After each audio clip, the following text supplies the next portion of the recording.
Momen ketika sang Raja Dangdut menghentikan waktu. Tidak ada yang benar-benar siap saat nama Rhoma Irama dipanggil memasuki panggung. Suasana studio yang sebelumnya riuh mendadak berubah tenang, seolah seluruh energi tersedot menuju satu titik. Sosok yang berjalan perlahan namun penuh wibawa itu. 4 akademia muda, Arbil, April, Tasya, dan Valen, berdiri seperti anak panah yang dipanah waktu, terbelalak antara gugup, bangga, dan tak percaya.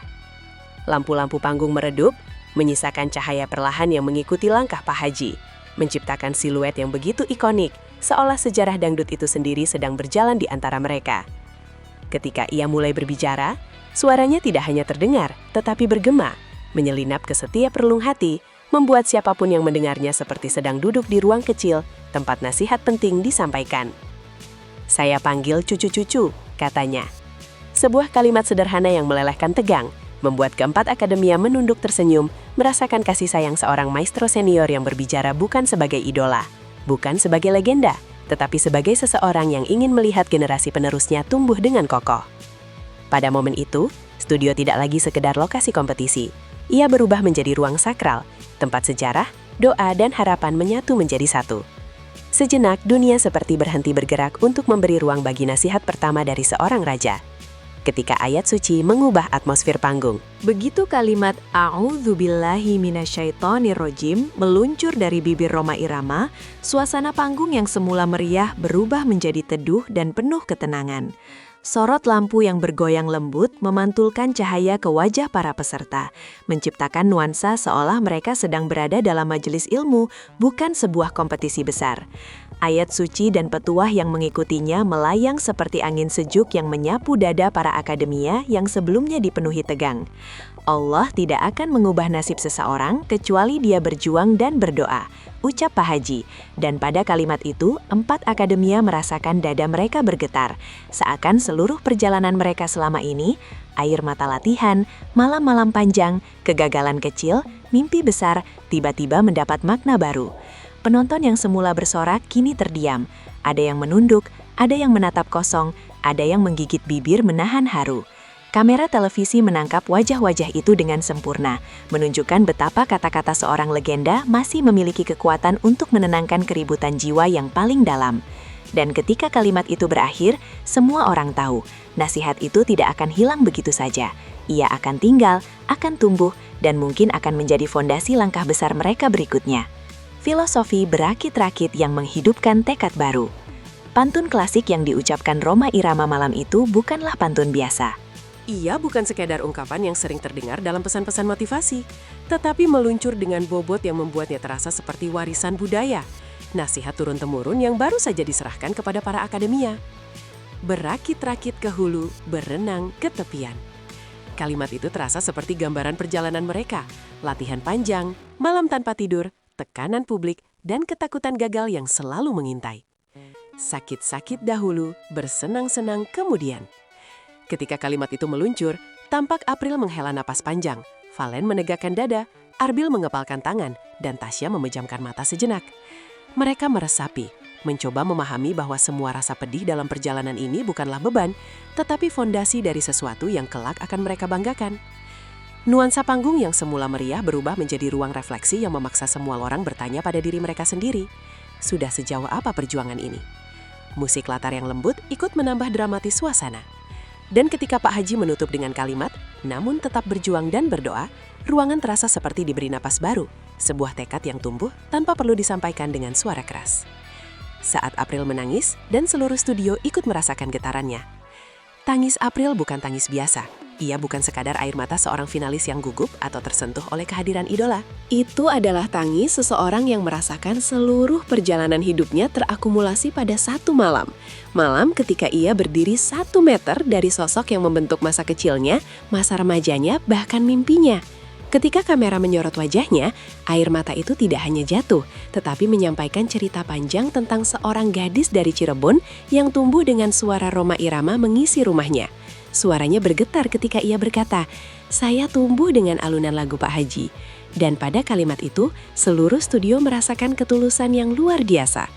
Penonton di rumah mungkin tidak memahami seluruh kisah hidup April, tetapi mereka bisa merasakan getaran emosinya melalui layar.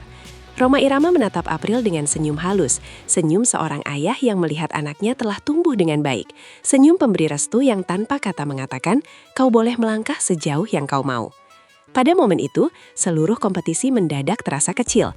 Yang besar adalah hubungan batin antara seorang legenda dan seorang anak muda yang mimpinya lahir dari musik sang legenda.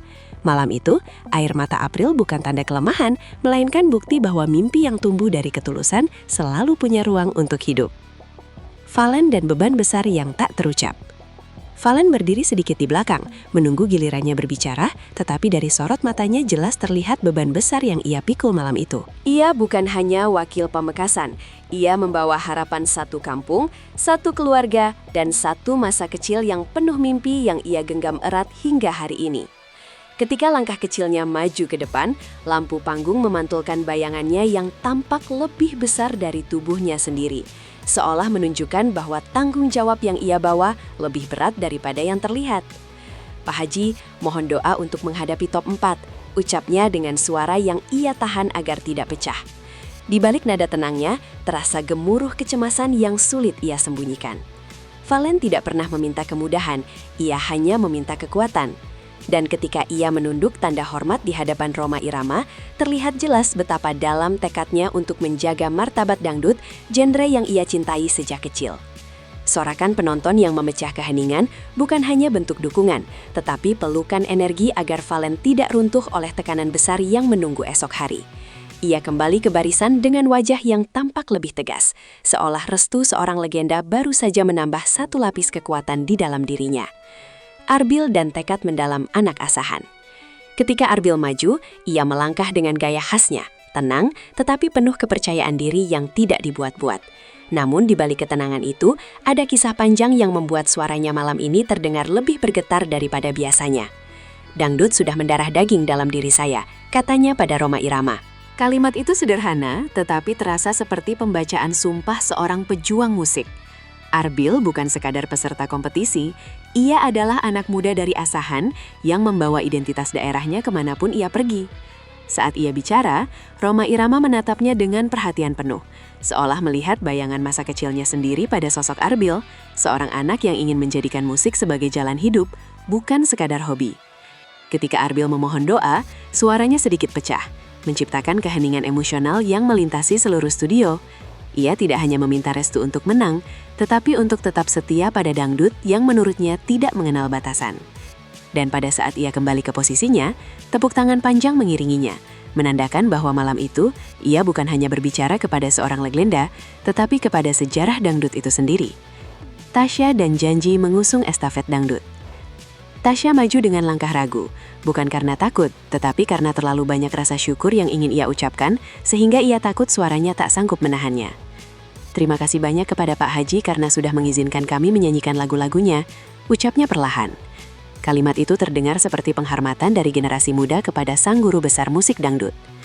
Ketika ia melanjutkan permintaan doanya, atmosfer panggung kembali berubah, bukan lagi tegang atau haru, tetapi penuh penghormatan. Tasya tidak mengumbar janji besar, namun kata-katanya mengandung tekad yang begitu kuat, melanjutkan estafet dangdut berkualitas.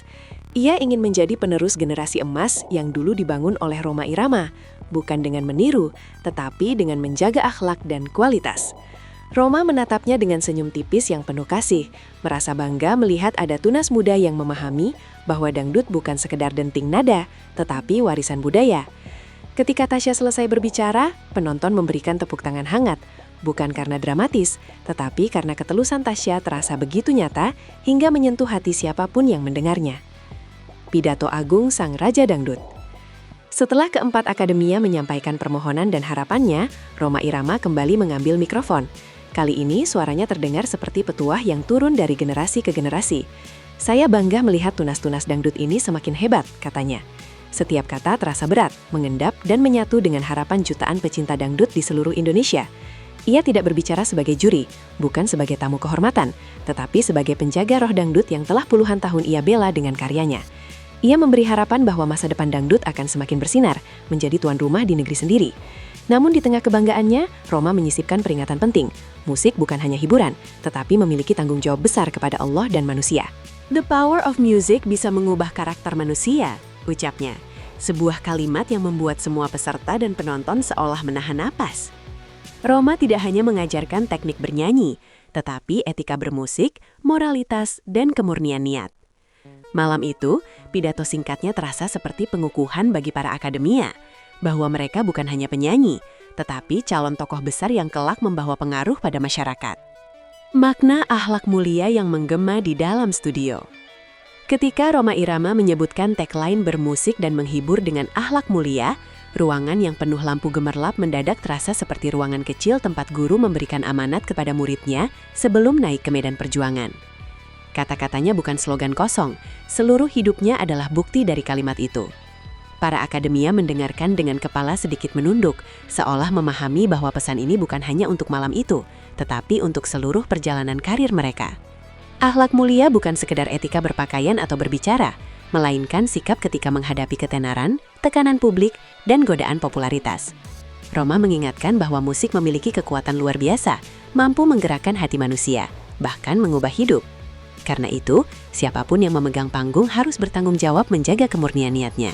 Pesan ini menggema, bukan hanya di studio, tetapi di hati ribuan penonton yang menyaksikan. Malam itu, dangdut tidak hanya tampil sebagai hiburan, tetapi sebagai warisan budaya penuh moral dan nilai luhur. Malam ketika doa, harapan, dan masa depan bertemu. Pada detik-detik penutup, suasana studio seolah membeku.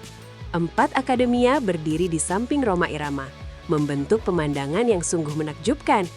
Masa lalu yang melegenda berdampingan dengan masa depan yang sedang dibentuk. Lampu panggung meredup, meninggalkan cahaya hangat yang jatuh tepat pada wajah mereka yang penuh harap. Para peserta menatap ke depan, bukan hanya melihat perjalanan besok, tetapi seluruh takdir yang menunggu. Doa Rhoma Irama malam itu bukan doa formalitas. Ia terasa seperti restu seorang guru bagi murid-murid terbaiknya. Penonton menyaksikan momen itu dengan rasa bangga dan haru bercampur menjadi satu. Di balik semua kompetisi, malam itu menjadi simbol bahwa dangdut tidak pernah mati. Ia terus hidup, terus berkembang, dan kini berada di tangan generasi yang baru saja menerima amanat besar dari seorang raja.